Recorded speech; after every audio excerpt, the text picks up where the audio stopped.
Okay, so hello everyone. This is my third recording.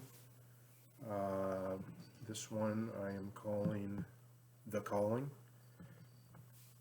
And just as a brief review, in 2002 I had an out-of-body experience that woke me up from my dream of atheism and freed me. And a couple years later I had a powerful experience where Timothy Leary and Albert Einstein came through, and it was a channeling experience and showed me um, in very powerful terms the potential of exploring these realms.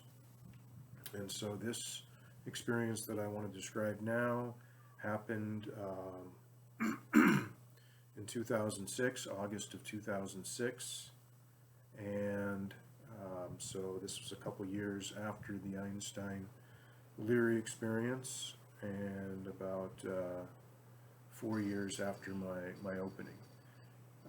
So after my Einstein experience, I continued to work with mushrooms and marijuana, but at that time I was getting very paranoid.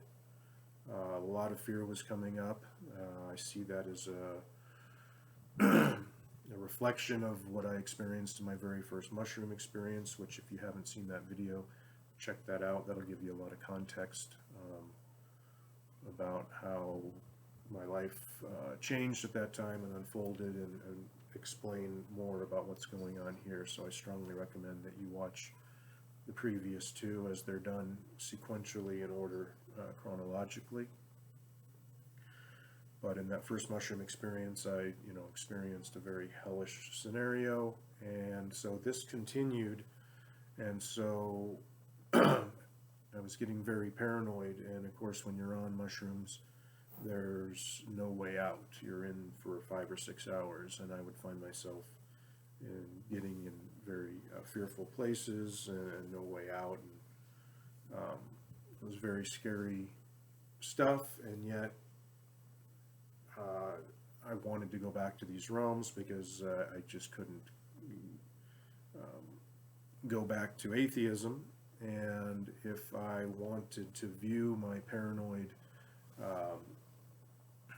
experiences as not real, then by that logic I would have to say the out-of-body experience I had and meeting my ancestors and the spirit guides and that whole beautiful experience was not real either, and I wasn't willing to do that. So I was continuing to explore with these sacred substances, but I was getting paranoid. And so I came across, synchronistically, through reading Leary, I came across a gentleman by the name of Stanislav Grof, a Czechoslovakian psychiatrist that was doing a lot of studying in the 60s and the 70s with LSD, and then ultimately, I shouldn't say ultimately, but with the substances becoming harder and harder to get and being illegal, Grof introduced to the West, you might say, an idea of getting to an altered state without a substance. I think he pulled this from like the Siberian shamans, because he recognized that the indigenous cultures all over the world had the healer, the medicine man, the shaman, whether male or female.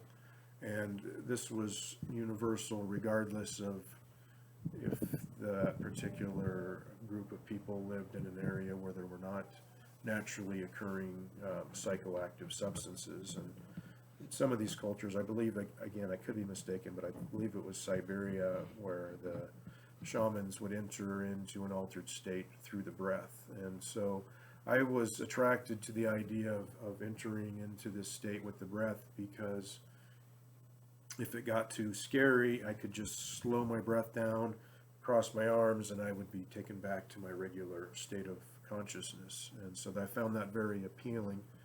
And so I had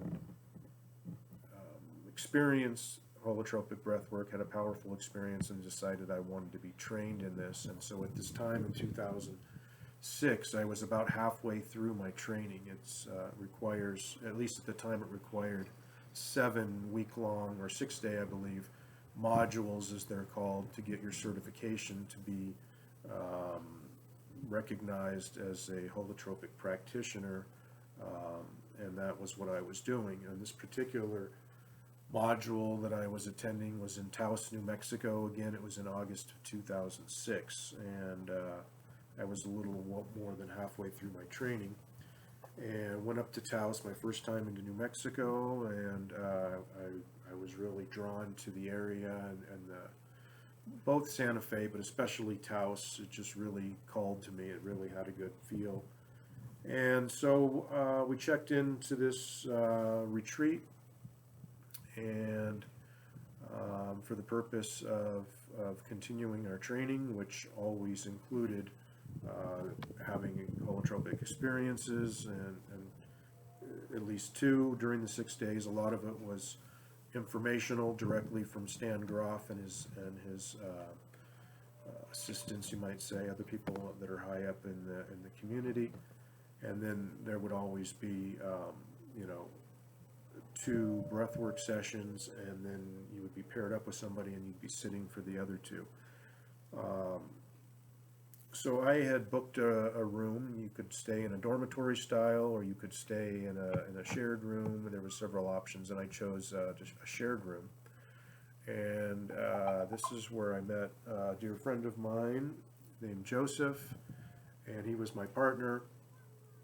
And so I was telling him that I had been experiencing a lot of paranoia, and I was very concerned at the time that I was going to go into a paranoid state, and I was giving him all kinds of instructions, well, if I get freaked out, then remind me of this. And I had all this stuff in my journal, in my notebook, with the idea of this logically is going to get me out of my bad state, and he's writing all this stuff down. And finally, we had just met, and finally he's like, wow, Carl, it really seems like you're expecting to have a bad experience here, and I wouldn't go in with that energy and that expectation. At least stay neutral, if not positive. And so I heard what he was saying, but I knew how much I was getting paranoid, so I was still pretty skeptical. But nevertheless, I tried to stay neutral.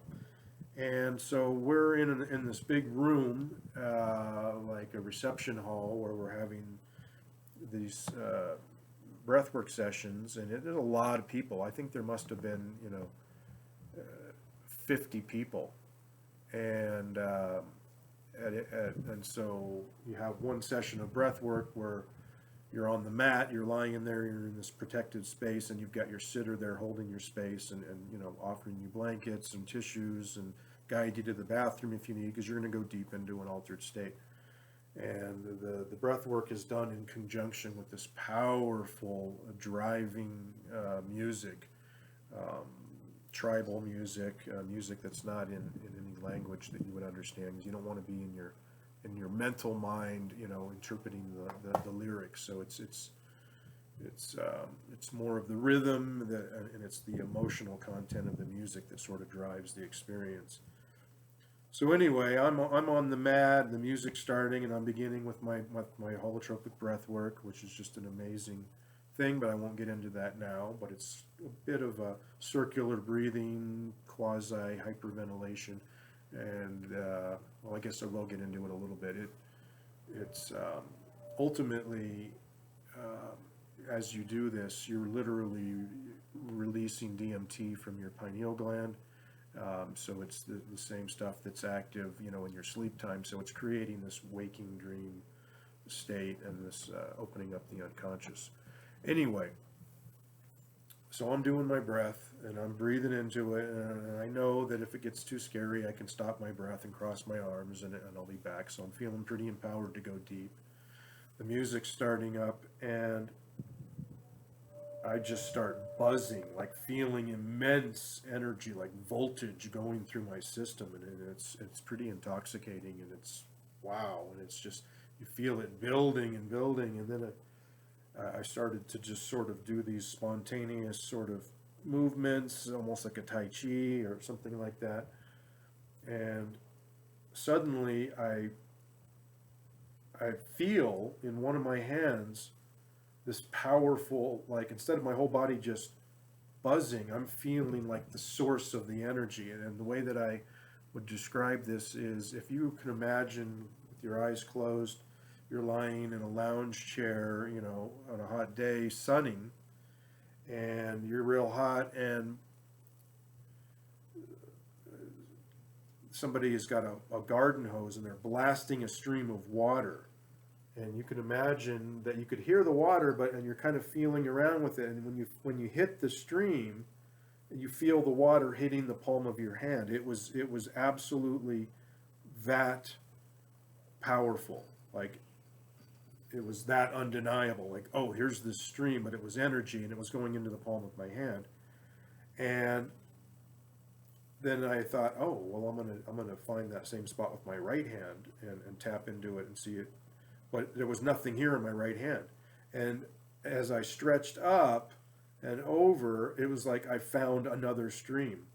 And it wasn't symmetrical, but it was definitely here and here. And if I moved my hand a couple inches, I would be out of that stream of energy. And so I was just like, just feeling this energy. It was completely ecstatic. So that's how my experience came on. And which was just amazing. And again, with this powerful music, I've got my shades on, my eyes are closed. And once you've done the breath work long enough, you're in the state. You don't have to any longer consciously like work on the breath. You're just there. It's like the substance is kicked in, right? And so it was just undeniable, and it was ecstatic. And then what happened was an inner landscape opened up for me, and powerful visions. And it was all this Native American imagery, just artifacts and pots and weavings, and it was just like watching a film strip, you know, being in elementary school and you're watching a film strip on the Indians, and it's showing their culture and you know, their artifacts, and it was just beautiful. And I was just kind of just watching this beautiful unfoldment, like watching a video in my mind, completely clear. And it just kept building and building, and finally it showed the scene, and it was like great cinematography. It was like it showed this mountaintop, and then it zoomed in like you would see on a great movie, you know, Lord of the Rings or whatever, and it zooms into the mountaintop, and there's this medicine man, and he is doing this ritual, and you could see the energy was coming from the heavens, and he was through him and then into the earth and then back. It was creating this looping experience, and I had the strong sensation that he was sort of moderating the energy or filtering it in some way. And so I was just watching this occur, and just like, wow, right? And it was amazing. And then that scene faded out, and the experience was over. And you know, it's after an hour and a half or so is typically how long these things go on for. Then the music, maybe it's 2 hours, you know, winds down, and then at that point in time, you're back, and then you share your experience with your sitter. So I was just so happy, first of all, not to have a scary experience, but then not only not get a scary experience, but have this ecstatic experience of tapping into these energies and getting incredible visions. Now, keep in mind, I had experienced this previously, but experiencing it without being on a drug is even extra validating of the reality, because you know you're not on some substance, and so you really, it drives home the reality of the non-physical reality. So and it was just beautiful, and I loved the music, and it was just like being in this IMAX theater and seeing this powerful Native American video with all this incredible tribal music. It's just beautiful. So I was describing the experience to my partner, and as fate would have it, or synchronicity would have it, this gentleman was walking by, and he was one of the assistants, and he was on the last leg of his training to become certified, and he was assisting in the work. And he was hearing the conversation I was having with Joseph, and he said, "Oh, that sounds like a shamanic calling." And I'm like, "What's a shamanic calling?" And he's describing, well, that's when spirit, reaches out to an individual and is calling them onto this path to become a shaman, basically, or going, And I remember looking at him and saying, "Well, no, you must be mistaken. I'm not even Native American, so it couldn't have been a shamanic calling. I'm not Native." And then he assured me it didn't need to be Native. It was a calling directly from spirit, and so I was just like, But then Joseph said, "Well, if there's any doubt about it, just ask for clarity to come in a dream, and that'll be that." And I remember thinking, "What?" I mean, I didn't even remember my dreams at the time, and it sort of felt like the idea of praying. Oh, ask for something and you will receive it. It just didn't resonate with me. But anyway, I said, okay, yeah, and so we finished our day. Now that night, we're laying in our shared room in the dark. It's like I'm up in a loft and he's down below, and we're talking. We're talking about all kinds of stuff that we're interested in, and it was really great. And at the end of the night, he said, "Okay, well, remember to set your intention," which I literally had forgotten about it, and I wasn't going to do it. So I remember sitting there in the dark and saying, "Well, okay, I've got somebody telling me that I had a shamanic calling." Oh, and it turns out the guy that told me that was a shaman, actually. And I said, "So if it's true, I would like to," and I was kind of sheepishly, "If it's true, I would like to have some kind of confirmation." I didn't even know how that would look. And but I set that intention, which was the first time I had ever done anything like that, requesting something to come to me in a dream. Anyway, that night, sure enough, I had a very vivid dream and a very bizarre dream. I certainly didn't think it was any sort of a confirmation, but it definitely struck me that I would have a very unusual dream on a night where I had requested something to come through. And so the next morning, we're at the breakfast, the communal breakfast, and Ben, asked me if I had gotten a response, and Joseph Joseph had asked me earlier. I said, "Yeah, I'll talk about it at breakfast." And so I was a little bit embarrassed actually, because the dream was really I was on a wildcat, like a big cat. It's really muscular, like tiger, Bengal tiger type thing, and I was riding it like a horse through all these jungles and all these amazing scenes, and it was awesome. It was exhilarating, and so I'm watching right now. We're at 18 minutes, and I'm recognizing that this is going to go a little bit long, so I'm just going to go with it. And if it's too long, I'll record it again. But I'm going to take that pressure off myself and just let this go. So. But what happened was, after this long ride, I dismounted, and we were like in this shady, grassy area, and proceeded to have a sexual act with this wildcat. And right? I mean, you don't really mention things like that in dreams. That's kind of weird, bestiality, right? So I was a little bit hesitant to talk about it, but I'm around a whole bunch of open-minded people, and they're all into this, this spiritual stuff. So, I told them and described the story, and, just sort of like, kind of like, oof, right? And he just looked at me like, "Oh yeah, that's obviously a confirmation." And I was like, "Really? What?"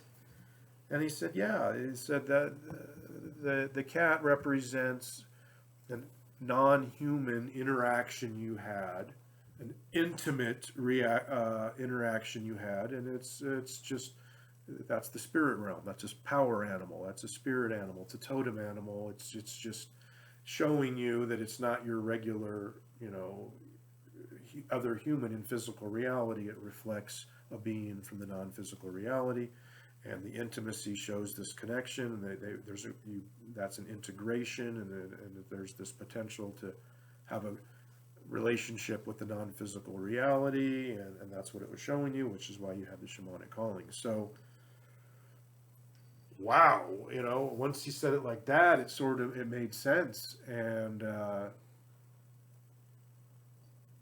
I had thought I had just seen all that Native American imagery. I had imagined that it's because I'm up in Taos, and it's this sacred Native American land, and then there's this particular soundtrack, and I was literally envisioning that everybody in the room was having the same experience. But when we shared afterwards, a lot of people were having very difficult experiences, and nobody had an experience like mine at all.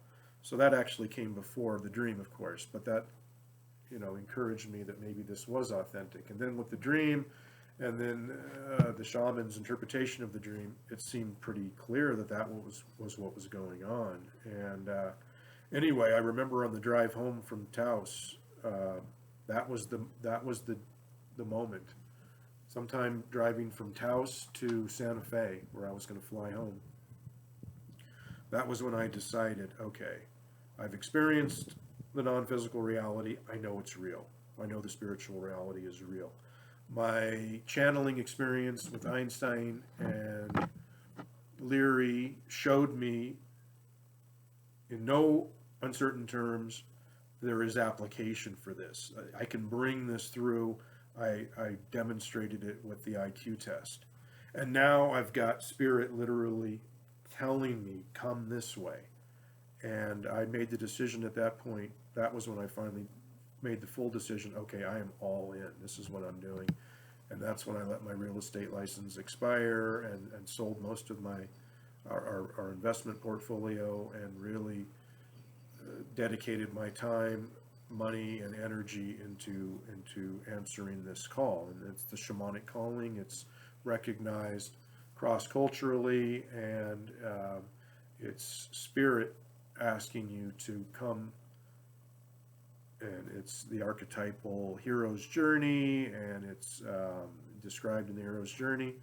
And that was what I decided to do. And then the other thing was, because of the dream, it opened up the world for me for dreaming, which is, again, I'm such gratitude for Joseph for showing me that. But ultimately, I also really opened up that world, and we'll talk about that in another video. But this tattoo that I have looks like an armband, but it's actually Tibetan calligraphy, and it means dream yoga. And so that's one of my passions, and I've been working with my dreams ever since. And I have literally dozens of journals going back until that time with all my dreams and experiences. So anyway, that's my experience. It didn't go too long. We're right at 23 minutes. So I appreciate you watching, and I would love any comments or feedback. And thanks again. And so we'll see you next time. Bye for now.